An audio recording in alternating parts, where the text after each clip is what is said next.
नमस्ते दोस्तों। आज मैं मेरी चैनल में आप सबको चंदन के बारे में कुछ जानकारियाँ दूंगा। चंदन को हमारे हिंदू शास्त्र में बहुत ही पवित्र माना गया है। चंदन की कुछ प्रकारें हैं, जैसे लाल चंदन, सफ़ेद चंदन इत्यादि। लाल चंदन देवियों को बहुत ही प्रिय है और सफ़ेद चंदन देवियों को भी और देवताओं को भी बहुत ही प्रिय है। ज्योतिषियों का मानना है, अगर हम सफ़ेद चंदन का इस्तेमाल हमारी निजी ज़िंदगी में भी करेंगे तो ग्रह पीड़ा और ग्रह दोष से भी हम बच सकते हैं। पर इस्तेमाल करने का कुछ विधियाँ है। सबसे पहले तो आप सब मेरे चैनल को प्लीज़ सब्सक्राइब कीजिए, ये आप सबसे मेरी रिक्वेस्ट है। देवियों को आप लाल चंदन का तिलक कर सकते हो। देवी पूजा में लाल चंदन का इस्तेमाल अनिवार्य है और सफ़ेद चंदन का इस्तेमाल तो करना ही पड़ता है। सफ़ेद चंदन का तिलक आप देवताओं को कर सकते हैं, पर देवी के लिए हमेशा लाल चंदन का तिलक।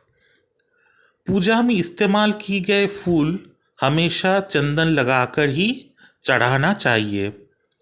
देवियों के पूजा में आप सफ़ेद चंदन के साथ लाल चंदन मिक्स कर सकते हो, पर बाकी पूजाओं में जैसे देवताओं के पूजा में आप लाल चंदन बिना मिक्स किए भी सफ़ेद चंदन चढ़ा सकते हो। चंदन का तिलक आप देवताओं के मस्तक में, कंठ में, नाभि में कर सकते हो। नारायण को या फिर नारायण के जो अवतार है, जैसे श्री कृष्ण मत्स्य अवतार और बाकी जो अवतारे हैं, श्री रामचंद्र, सबको आप तुलसी के साथ चंदन ज़रूर चढ़ाइए। जब आप तुलसी चढ़ाएंगे, तुलसी में सफ़ेद चंदन लगा के आप चढ़ा सकते हो। जैसे शिवलिंग पर जब आप बेलपत्र चढ़ाते हो, तब आप सफ़ेद चंदन का टीका बेलपत्र में लगा के आप शिव पर यानी शिवलिंग पर ज़रूर चढ़ाइए। इससे महादेव शांत रहते हैं। चंदन का लेप अगर आप शिवलिंग पर करोगे तो माना जाता है शिव जी हमेशा प्रसन्न रहते हैं। सफ़ेद चंदन के साथ कपूर और गुलाब जल और अगरू, ये सब मिलाकर जो लेप बनता है, वो अगर अपने नाम गोत्र के साथ शिवलिंग पर आप लेप करते हो और शिव मंत्र का जाप करते हो तो शिव जी बहुत ही प्रसन्न रहते हैं और इससे आपका ग्रह दोष भी खंडन होता है और ग्रह भी शांत रहते हैं। नहाने के बाद सफ़ेद चंदन का तिलक अपने मस्तक पर करो, अपने कंठ पे करो और नाभि में भी कर सकते हो। इससे चंद्र और शुक्र ग्रह मजबूत रहता है। रात में सोने से पहले अगर अपने मस्तक पे यानी ललाट पे सफ़ेद चंदन का तिलक या लेप करते हो तो इससे शनि ग्रह, राहु ग्रह और केतु ग्रह शांत हो जाते हैं। इन सब क्रूर ग्रह का जो दोष अगर आपके कुंडली में हो तो वो भी समाप्त हो जाते हैं। अब चंदन का कुछ इस्तेमाल करने से पहले कुछ विधियां है चंदन घिसने का। चंदन की पेस्ट आप कैसे करोगे?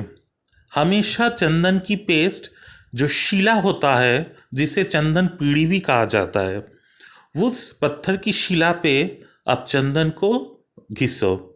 घिसना है क्लॉकवाइज यानी सीधी तरह से। जैसे क्लॉकवाइज घड़ी का कांटा घूमता है, वैसे ही आपको गोल गोल घुमा के चंदन को पीसना है और पीसने के बाद अपनी अनामिका उंगली से छोटी सी पात्र में उस चंदन को आपको कलेक्ट करना है। कुछ बातें आपको हम बताने जा रहे हैं, बहुत ही इम्पोर्टेंट है।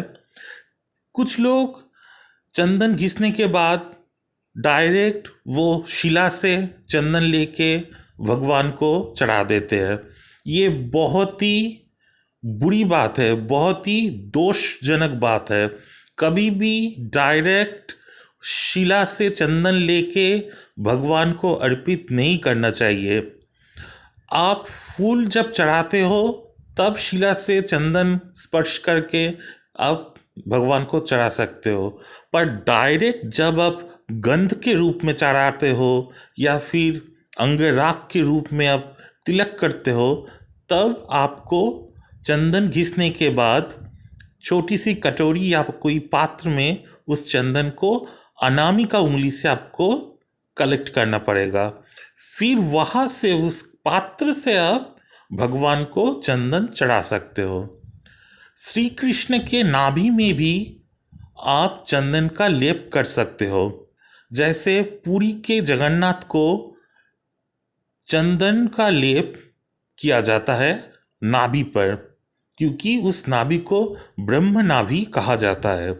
इसलिए देवताओं की अगर मूर्ति आपके पास है तो उनके शरीर पे, सारा शरीर पे आप चंदन का लेप कर सकते हो, और नाभि पे भी आप चंदन का तिलक ज़रूर करो। अपने मस्तक पे चंदन का तिलक करने से चंद्रग्रह मजबूत होता है, मन शांत रहता है और सकारात्मक ऊर्जा हमेशा बनी रहती है। देवताओं को चंदन तिलक करने के बाद प्रसाद के रूप में आप खुद भी चंदन तिलक कर सकते हो, और पुष्प को कभी भी बिना चंदन स्पर्श ना करके आप वो पुष्प भगवान पे कभी नहीं चढ़ाना चाहिए। पुष्प को, बेलपत्र को, तुलसी को चढ़ाने से पहले हमेशा उस पर चंदन की छींटें ज़रूर होनी चाहिए। सफ़ेद चंदन का टुकड़ा अगर आप सब अपने पास रखते हो, अपने पर्स में या फिर पॉकेट में, इससे बृहस्पति ग्रह मजबूत होता है, राहु का प्रकोप शांत होता है, क्योंकि चंदन को नारायण का ही एक प्रिय द्रव्य माना जाता है और साक्षात बृहस्पति ग्रह से संबंध है। इसलिए राहु वह क्षीण हो जाता है, राहु का प्रकोप शांत हो जाता है जहाँ पे चंदन का इस्तेमाल किया जाता है। इसलिए आप सब पेरेंट्स से मेरी विनती है, जिन स्टूडेंटों को पढ़ाई में मन नहीं लगता है, जो स्टूडेंट डिसोबीडियंट है, मम्मी पापा के बात नहीं मानते, उन स्टूडेंटों को, उन बच्चों को नहाने के बाद और पढ़ाई जब करने बैठे तब और रात को सोने से पहले ज़रूर चंदन का टीका उन बच्चों की ललाट पे कीजिए, मतलब फोरहेड पे, मस्तक पे कीजिए। इससे उन सब का मन शांत रहेगा, राहु का पीड़ा शांत होगा और पढ़ाई में भी मन लगा रहेगा। मेरी फेसबुक पेज का पिक्चर मैंने दे दिया है, आप सब मेरे फेसबुक में भी ऐड हो सकते हो। Please subscribe. Thank you.